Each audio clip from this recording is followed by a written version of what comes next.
Halo semuanya, selamat datang lagi. Hari ini kita bakal ngebongkar salah satu konspirasi internet yang bisa dibilang paling halu tapi memfasilitasi banget dalam beberapa tahun terakhir.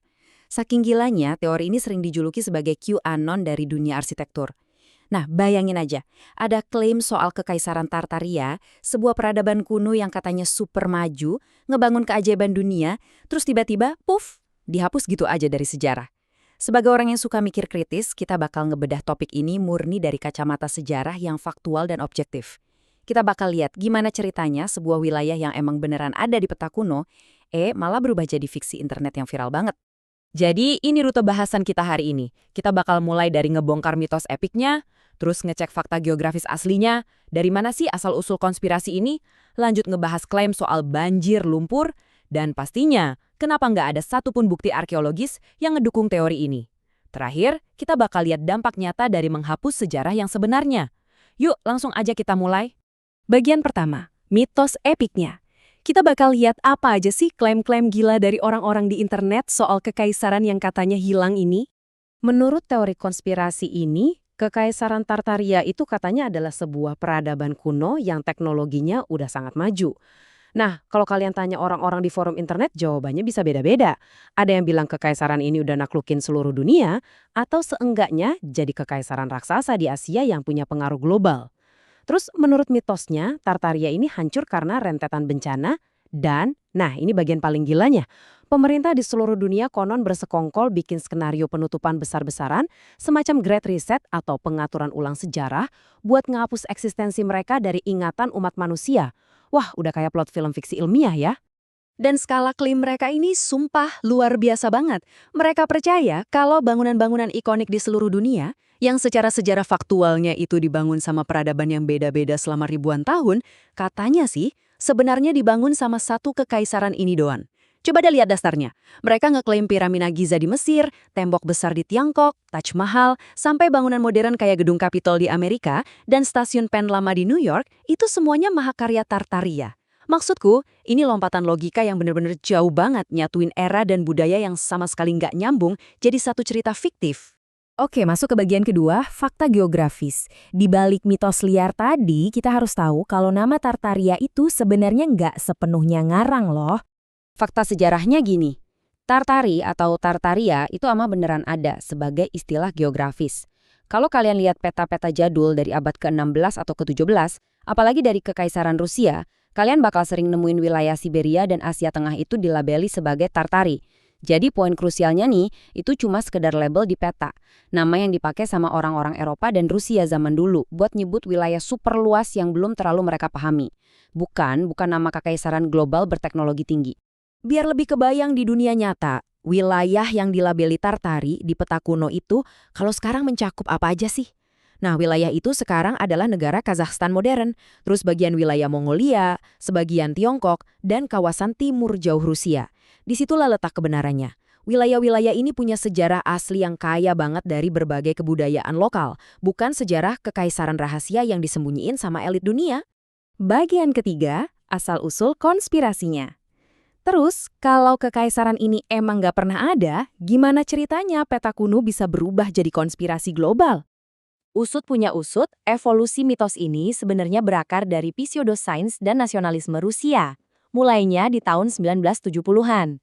Ada orang namanya Anatoly Fomenko yang bikin teori kronologi baru. Dia ngeklaim kalau banyak peristiwa sejarah kuno itu sebenarnya baru kejadian di abad pertengahan. Terus, masuk tahun 80-an, seorang okultis Rusia bernama Nikolai Levashov makin mempopulerkan mitos Tartaria ini. Tapi, teori ini baru benar-benar meledak dan dapat bentuk modernnya di dunia barat itu sekitar tahun 2016, waktu algoritma internet bikin topiknya nyebar kayak api di Reddit sama YouTube. Yang menarik di sini, dan ini perlu kita catat secara objektif ya, para ahli di Rusia sendiri udah merespons klaim yang berakar dari negara mereka ini. Perkumpulan Geografis Rusia secara resmi udah membantah keras teori tersebut. Mereka benar-benar nyebut ide kekaisaran Tartaria ini sebagai fantasi ekstremis. Mereka negasin kalau wilayah itu emang menyimpan sejarah yang sangat kaya dari budaya Slavia dan masyarakat adat lainnya. Jadi, bikin kekaisaran fiktif itu malah merendahkan sejarah nyata dari peradaban-peradaban aslinya. Bagian keempat, banjir lumpur fiktif. Nah, gimana caranya orang-orang ini ngejelasin kemusnahan kekaisaran yang katanya agung ini tanpa sisa? Jadi, para penganut teori ini punya mekanisme penghancuran yang mereka sebut sebagai fenomena banjir lumpur atau mud flood. Mereka yakin banget kalau bencana raksasa ini nyapu bersih Tartaria dari muka bumi. Dan lucunya nih, beberapa dari mereka ngeklaim ini kejadian belum lama, mungkin baru sekitar 100 tahun yang lalu. Yang lebih mencengangkan lagi, banyak dari mereka yang sepakat kalau kerusakan akibat Perang Dunia Pertama dan Kedua itu sebenarnya direncanain dengan sengaja. Ya, katanya itu cuma alasan buat nganjurin sisa-sisa bangunan Tartaria yang kebetulan selamat dari banjir lumpur. Buat ngedukung klaim halu ini, mereka nyusun kategori arsitektur secara sewenang-wenang. Gampangnya gini, kalau ada bangunan yang kelihatan kuno, megah, dan detail banget, kayak gaya klasik, Beaux-Arts, atau gaya kekaisaran kedua, mereka langsung cap itu sebagai arsitektur Tartaria. Sebaliknya, arsitektur modern mereka ledek sebagai gaya brutalis. Pada dasarnya, mereka ini beranggapan kalau banyak bangunan megah era Gilded Age di abad ke-19 di Amerika, misalnya, itu sebenarnya adalah istana-istana kuno Tartaria yang lagi dibersihin dari lumpur, bukan bangunan yang baru aja dikonstruksi. Sekarang kita masuk ke bagian kelima, dan ini adalah inti masalahnya. Sama sekali nggak ada bukti arkeologis. Gimana teori ini bisa bertahan kalau dihadapkan sama sains dan penyelidikan yang keras? Coba kita pikirin satu pertanyaan kritis ini yang menurutku langsung runtuhin fondasi teori konspirasi ini. Mengapa tidak ada satupun bukti arkeologis yang nyata? Maksudku, kalau kekaisaran Tartaria ini beneran ada, super canggih, dan ngebangun struktur segede gaban di seluruh dunia sampai seabad yang lalu, mestinya ada segunung bukti fisik dong, entah itu pecahan tembikar, kayak alat kerja, kuburan, catatan birokrasi, atau bekas pabrik sesuatu. Tapi kenyataannya secara faktual nggak ada satupun dari hal-hal itu yang pernah ditemuin sama para arkeolog dimanapun di dunia ini. Terus gimana dong cara mereka ngeles dari fakta bahwa nggak ada bukti fisik sama sekali? Ya, mereka pakai mekanisme pertahanan bawaan khas teori konspirasi. Karena mereka nggak punya garis waktu yang masuk akal, mereka ngeklaim kalau ribuan potongan bukti arkeologis yang nyata, entah itu artefak Romawi, Yunani, atau Tiongkok, itu sengaja ditanam sama pemerintah dunia. Mereka bilang elit global nyebarin artefak palsu ini sebagai penutupan besar-besaran saat Great Reset, buat nyembunyiin kebenaran soal Tartaria. Intinya, mereka nolak mentah-mentah seluruh bidang arkeologi yang objektif, cuma gara-gara itu nggak sesuai sama fantasi mereka. Dan akhirnya, kita sampai di bagian terakhir, menghapus sejarah asli. Kalian mungkin mikir ini cuma teori internet yang konyol dan nggak berbahaya, tapi disinilah kita melihat implikasi dunia nyata yang sangat problematik. Coba dengerin kutipan dari David Obeda, seorang penganut konspirasi di tahun 2022. Dia ngeklaim gini, sebagian besar, jika tidak semua, sejarah budaya kita telah dipalsukan. Tartaria adalah peradaban di seluruh dunia. Tahu nggak apa yang bikin ini bahaya banget? Obeda ini mengidentifikasi dirinya sebagai keturunan suku Maori.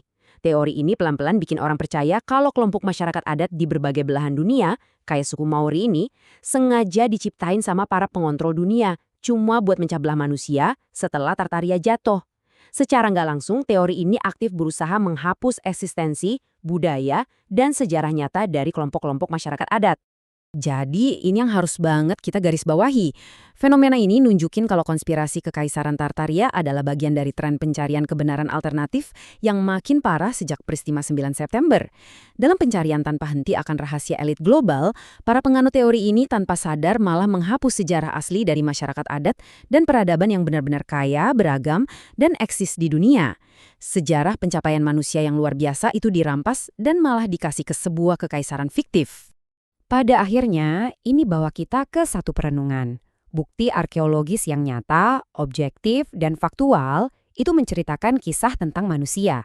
Spesies yang luar biasa, kadang berantakan, tapi sangat beragam, yang ngebangun keajaiban pelan-pelan dari waktu ke waktu. Pertanyaannya sekarang, akankah kita melindungi sejarah manusia yang beragam dan faktual ini, sejarah yang emang didukung sama bukti ilmiah? Atau kita bakal ngebiarin semuanya digantikan sama fantasi internet? Terima kasih udah ngikutin bedah fakta kita kali ini. Semoga pembahasan ini bikin kita makin kritis dan selalu bersandar pada bukti yang nyata ya. Sampai jumpa!